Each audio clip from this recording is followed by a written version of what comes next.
250-রও বেশি স্কুল কলেজগামী কম বয়সী মেয়ে মলেস্ট হলো, সেক্সুয়ালি অ্যাবিউজড হলো এবং রেপড হলো।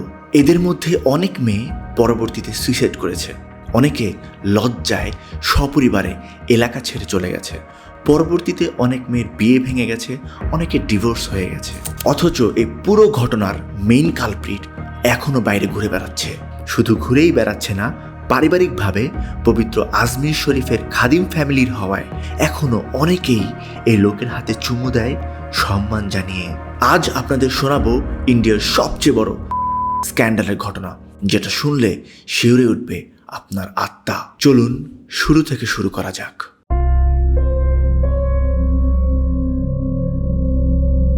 ঘটনার শুরু 1990 সালের শুরুর দিকে। ভারতের রাজস্থানের একদম সেন্টারে শান্ত সুন্দর পাহাড়ে ঘেরা একটা শহরের নাম আজমির। শহরটা পবিত্র আজমির শরীফের জন্য বিখ্যাত।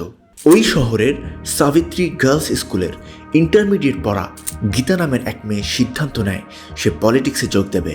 ভারতের রাজনীতিতে তখন কংগ্রেস পার্টি ক্ষমতায়। গীতাও কংগ্রেস পার্টিতেই যোগ দিতে চাচ্ছিল। গীতার এক বন্ধু অজয় গীতাকে জানায় সে একজনকে চেনে যে গীতাকে কংগ্রেস পার্টিতে সহজেই জয়েন করাতে পারবে। পরদিন অজয় গীতার সাথে পরিচয় করিয়ে দেয় আজমির ইয়ুথ কংগ্রেসের প্রেসিডেন্ট ফারুক চিশতির সাথে। ফারুকের সাথে সেদিন আরেকজন ছিল যার নাম নাফিস চিশতি, যে ছিল আজমির কংগ্রেসের ভাইস প্রেসিডেন্ট। ফারুক এবং নাফিস দুজনেই সেদিন গীতার সাথে খুব ভালো ব্যবহার করে এবং সহজেই গীতার বিশ্বাস অর্জন করে। এর কয়েকদিন পর ফারুক এবং নাফিস মারুতি একটা গাড়িতে গীতাকে রাস্তা থেকে তুলে নেয় এবং গীতাকে একটা ফর্ম দিয়ে বলে পার্টিতে জয়েন করতে এই ফর্ম ফিল আপ করতে হবে এবং সাথে প্রয়োজন 2 কপি পাসপোর্ট সাইজের ছবি। এরপর গীতাকে বাসার সামনে নামিয়ে গাড়িটা চলে যায়। গীতার কাছে সবকিছুই ঠিকঠাক মনে হচ্ছিল, কিন্তু গীতার সরল মন ঘুণাক্ষরও টের পায়নি তাকে নিয়ে কি পরিকল্পনা সাজাচ্ছে ফারুক চিশতি। কারণ ফারুক চিশতির ব্যাপারে বা তার ব্যাকগ্রাউন্ড নিয়ে গীতার কোনো ধারণাই ছিল না। ফারুক এবং নাফিস দুজনেই আজমিরের প্রভাবশালী চিশতি বংশের ছেলে। মহান সুফি সাধক এবং বড় পীর খাজা মঈনুদ্দিন চিশতির মাজার সবার কাছেই আজমির শরীফ দরগা নামে পরিচিত এবং এই দরগার খাদেম হিসেবে প্রজন্মের পর প্রজন্ম দায়িত্ব পালন করে আসছে চিশতি পরিবার। এই জন্য পুরো এলাকা জুড়ে চিশতি পরিবারের যেমন ছিল সম্মান, তেমন ছিল প্রভাব প্রতিপত্তি। রাজনীতি, বিজনেস, মাফিয়াগিরি সব দিকেই চিশতি পরিবারের ছিল প্রচণ্ড দাপট। ইয়াং ফারুক চিশতি ছিল এই পরিবারের সবচেয়ে ডেয়ারিং ছেলে। তার নিজস্ব একটা গ্যাং ছিল আর ছিল এলাকা জুড়ে রাজত্ব। অল্প বয়সেই কংগ্রেসের ইয়ুথ প্রেসিডেন্ট হওয়ার কারণে তার ক্ষমতা আরও বাড়তে থাকে। ক্ষমতার নেশা ছাড়াও ফারুক চিশতি এবং নাফিস চিশতির আরেকটা নেশা ছিল, সেটা হচ্ছে অল্প বয়সী মেয়েদের নেশা। কিন্তু গীতা এগুলোর কিছুই জানতো না। সরল মনে নাফিসের দেয়া ফর্ম ফিল আপ করে পরদিন ফর্ম এবং পাসপোর্ট সাইজ ছবি নিয়ে গীতা স্কুলে যায়। সেখান থেকে আবারও গীতাকে মারুতি গাড়িতে পিক করে ফারুক এবং নাফিস। কিন্তু পার্টি অফিসে যাওয়ার নাম করে গীতাকে নিজেদের ফার্ম হাউসে নিয়ে যায় তারা। সেখানে তারা দুজনেই গীতাকে ধর্ষণ করে এবং তার দুর্বল মুহূর্তের কিছু ছবি তুলে রাখে। নাফিস গীতাকে শাসায় যেন এই ঘটনার কথা গীতা কাউকে না জানায়। কাউকে বলে দিলে গীতার এই ছবি তারা ছড়িয়ে দেবে পুরো শহরে। ফারুক গীতাকে জানায় যদি গীতা চায় এই ঘটনার কথা কেউ না জানুক, তাহলে পরের সপ্তাহে গীতাকে আরেকটা মেয়ে নিয়ে আসতে হবে। তার স্কুলের কোনো এক বান্ধবীর সাথে তাদের পরিচয় করিয়ে দিতে হবে। তারা গীতাকে বোঝায় যে অন্য আরেকজনকে পেলে তারা গীতার এই ছবিগুলি নষ্ট করে ফেলবে অথবা রিল আগুনে পুড়িয়ে দেবে। আর এভাবেই শুরু হয় ফারুক এবং নাফিসের রেপ করার একটা চেইন।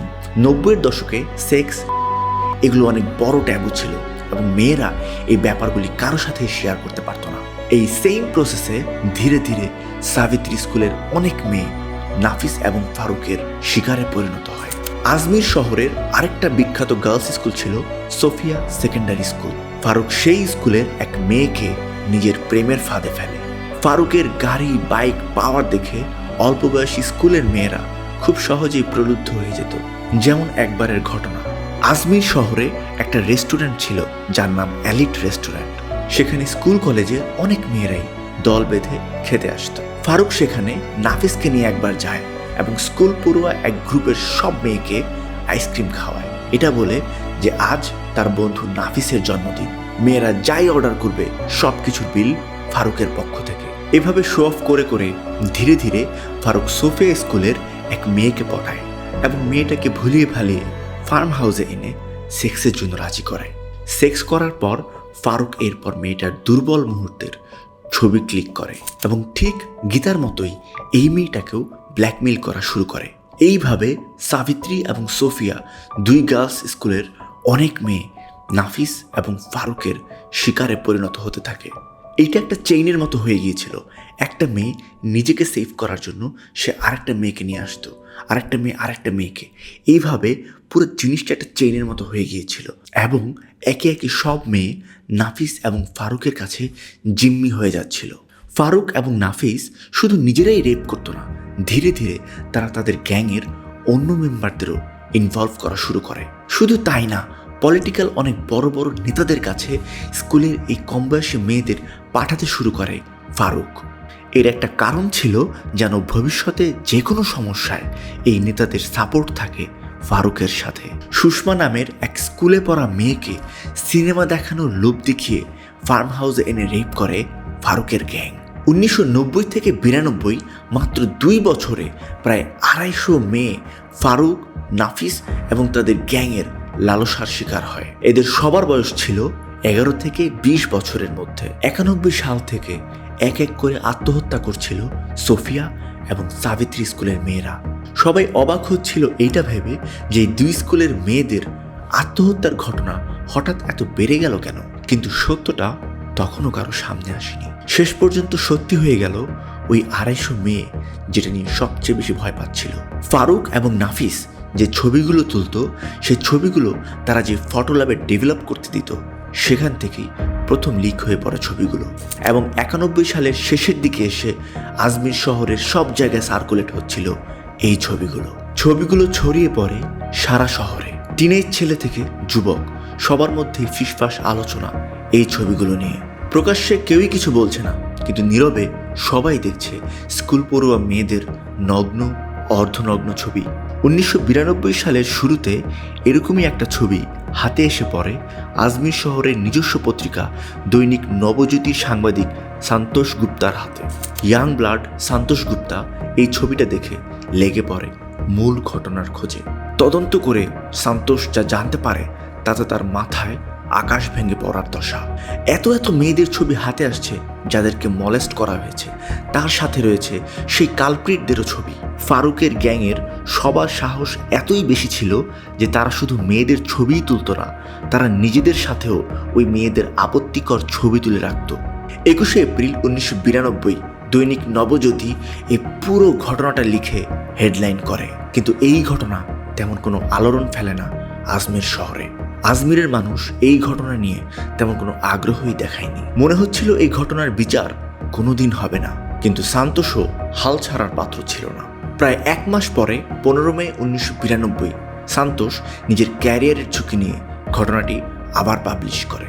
এইবার হেডলাইনে নিউজের পাশাপাশি সান্তোষ একটা ছবিও দিয়েছিল, যেখানে অর্ধনগ্ন এক মেয়ে যার চেহারা ব্লার করে দেয়া, তার দুই পাশে দুজন পুরুষ এবং দুজনেই দুই পাশ থেকে মেয়েটির স্তন ধরে রয়েছে। এই ছবিটি প্রকাশের পর পুরো আজমের শহরে যেন আগুন লেগে যায়। অবস্থা এতটাই ভয়াবহ হয়ে উঠল যে 3 দিন পর 18 মে পুরো আজমের শহরে 144 ধারা জারি করে দেয়া হলো। মনে হচ্ছিল যে কোনো সময় হিন্দু মুসলিম দাঙ্গা লেগে যাবে।